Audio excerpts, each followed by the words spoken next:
Hello YouTube, today we are going to see all about backyard chicken and I'm going to give a tour of my little coop with 6 chickens in it.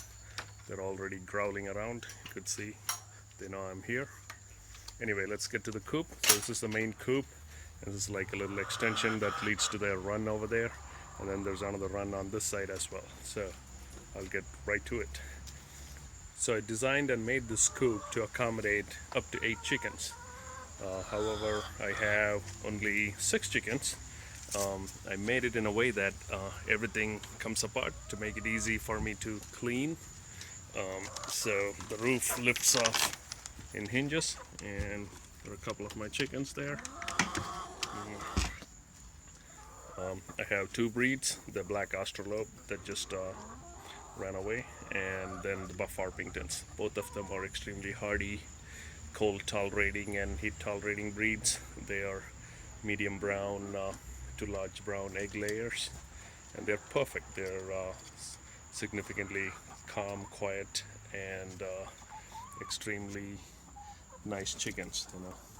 They're not aggressive or anything of that sort. They're just curious to see what I'm doing now. Anyway, getting back to the coop, I have 2 nest boxes right here where they lay their eggs every day. Let's check out. There's fake eggs in there as well. Let's see, that's a fake egg. Oh, there it is. So I got 1 egg in the afternoon after I picked up 3 in the morning. So here she is climbing up. Alright, get down into the coop. Okay, that's alright. Get in there. I just don't want her flying around. They don't fly high. They at the most go like 3 feet high, so if you have a 6-foot fence like I do, they can free roamly. Usually they just roam around there while I'm in the house, and then they're in their coop and run the rest of the time. So coming to the coop design itself, I have the roost up here. I put 1 roost up first. It holds up to 4 chickens. The dimensions of the coop are 6 foot by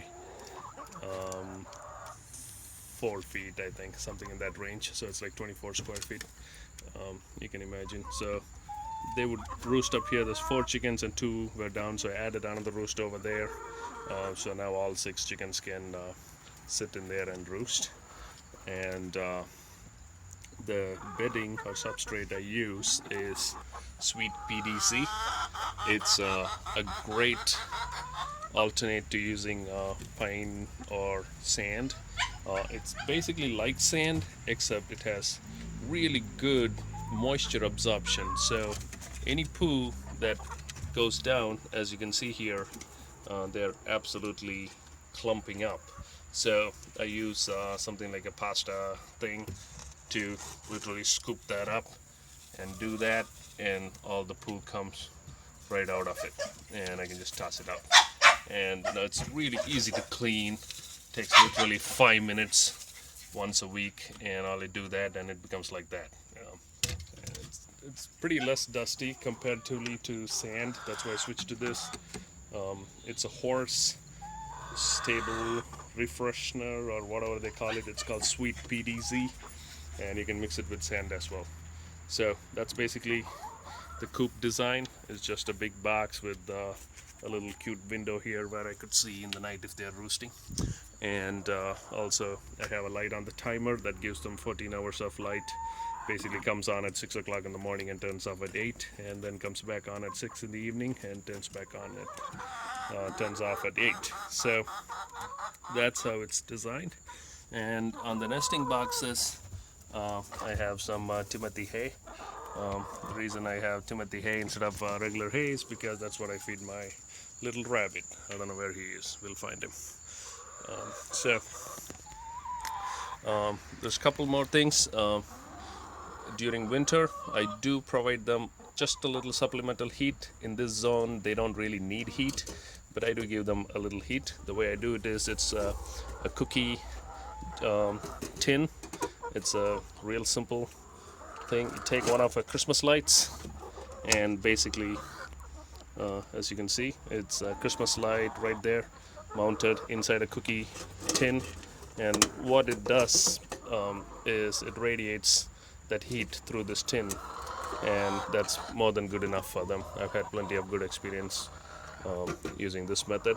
And I also have another coffee mug heater I just found somewhere in the junk, and it's a 10-watt heater. Basically heats up a coffee mug, but it's perfect heating for this roost when they're roosting. So I have one for this roost and one for that side. So that's all the heat I provide. It's 5 watts here and 10 watts there, and I only do it during the January, February, March months. Right now they absolutely don't need heat whatsoever. So right now, as you can see, they're headed out that way. Go. All right. So this area goes into this little extension here, and that extension basically goes into their run. And all my locks are used locked using one of these, mainly because I lost my last batch of chickens with the raccoon that was smart enough to open the regular hasp. So now I'm locking them pretty tight. So this is one of their runs.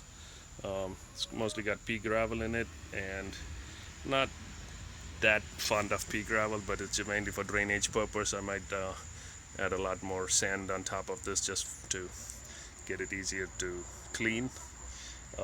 They got some water here, and the ramp comes up from this way, and they got a little roost up there where they can play King of the Hill, jumping up and down. That's my dog. So that's all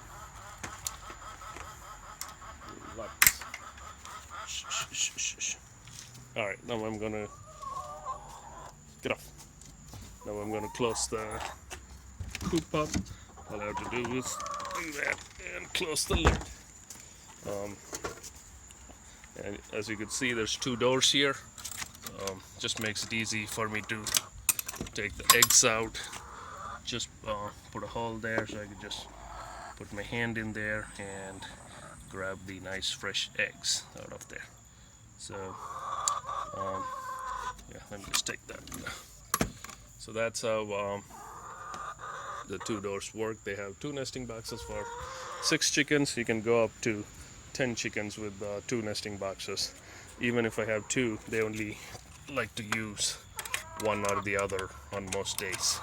I also have a bug zapper and my couple of handy tools to scoop up the poo. Go to the other side and look at the feeding station and the other side of the run. So hey, there's my bunny. All right. So that's a hiding spot for the bunny under the shed. So as you can see, this is the feeding station. It's a gravity feeder. It's a PVC that goes there, and let me open this up. So as you can see, they're on layer feed right now. They're anxious to get out. Go on. So the ramp comes out from the coop, and basically they have the feeder right here and water on the pedestal over there. I'll show that in a minute. Over here from the outside, I can fill oyster shells in there and grids on the other one. So let's go to this side and see the watering system. Okay, so here we are on the other side of the run, and what I have here is a 3-gallon normal chicken waterer. And this watering dish is nothing but a standard thing. You can pick it up in any farm store. The trick that I have here is I have it sitting on a cinder block with a bulb attached underneath. So all it does is it heats up the water in the winter, and I put a 60-watt bulb, and I'll bump it up to 100 watts during the real peak couple of weeks in February, and it keeps the water nice and toasty, and they get access to water throughout the year that way. So that's the only special trick to the watering thing.